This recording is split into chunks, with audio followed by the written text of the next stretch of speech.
we had a little bit of a disaster this morning. Well, it happened. My poop bucket broke. While I was pooping, my poop bucket decided to collapse in on me. Don't worry, it didn't get messy, and I like squat and caught myself before it became really bad. Let's look at how it broke and why this is just a thing that happens in van life. So this is a 1 gallon paint bucket that you can get for like $3 or $4 at any hardware store, right?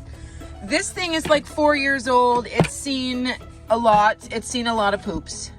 And I usually just sit on it with a bag lining it, okay? And it's never been a problem. It holds my weight. I'm a big girl. So, you know, it holds my weight. It's good plastic, whatever.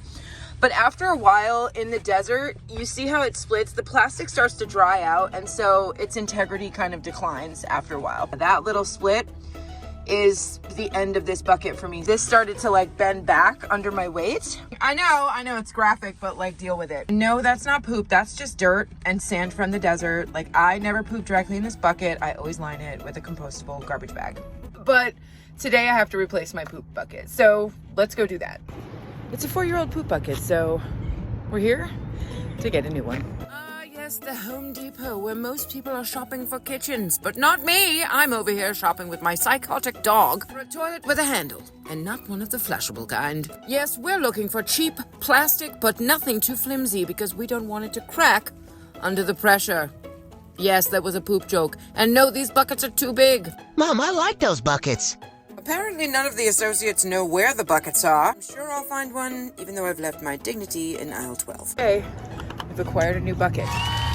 But we all know how products change, and since I haven't had to replace that bucket in 4 years, I'm pretty sure that the plastic quality has gone downhill. So let's make a comparison. The new bucket is obviously 2 gallons. I couldn't find a smaller one. It's gonna take up more space. I might end up just going and getting another 1 gallon one, but they didn't have any. And this was the last one at this particular Home Depot. We have to make do with what we got because I'm gonna go to a campsite for about a week or so, and I wanna be prepared. At least now I will have a bucket. But comparing the two, you can definitely tell. I don't know if you can see that, but like I'm just squeezing it, and I'm not sure if this is going to hold my weight.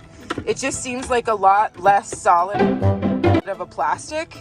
This just seems a lot more firmer and like not squeezable when I apply the same pressure. So we shall see. This one is a little bit heavier, but I definitely I can push this lip in pretty easily, and this one I could not. I can't. I feel like in the 4 years that I've had this bucket, obviously because of inflation or shrinkflation, this quality bucket has gone down. Like the plastic quality has gone downhill. Of course, I will give you an update the next time I poop. The one issue I have with this 2 gallon bucket is that I usually fit it in a gray bin under the bed right there, and I built that cubby to fit something this tall, and it's obviously a good 2 or 3 inches taller. It's going to be kind of an issue. I might be able to cut this off, but if I do that, it might change the strength of the bucket. It still takes up more room than this bucket did around. So I don't know if it's going to fit in that bin, and that bin just slides in and out, so I have easy access to it. But you know, van life is all about changing, and nothing is really permanent. It's always temporary in this life, even if you're not living in a van. So we're going to have to make do with what we got until I find another bucket this size, because I really like the compactness. And I also like the height because, you know, like the squatty potty, when your legs are a little bit closer to your bottom, you just get better leverage getting the poop out. All right, here's the update. Time has passed. It's about a month later. You can see how I store everything inside the bucket, and I did duct tape this pool noodle around the edge. I think because this was a wider brim than the last bucket I had, it really wasn't as comfortable. The pool noodle has not lasted.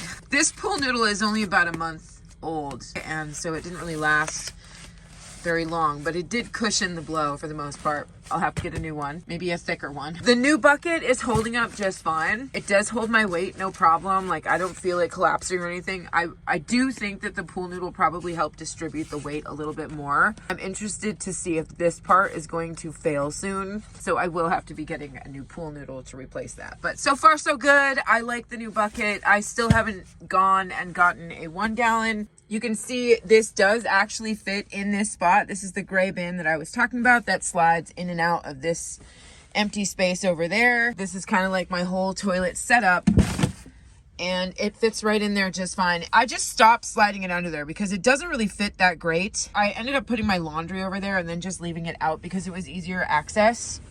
And then I just pull this curtain back that kind of like hides stuff that's under the bed.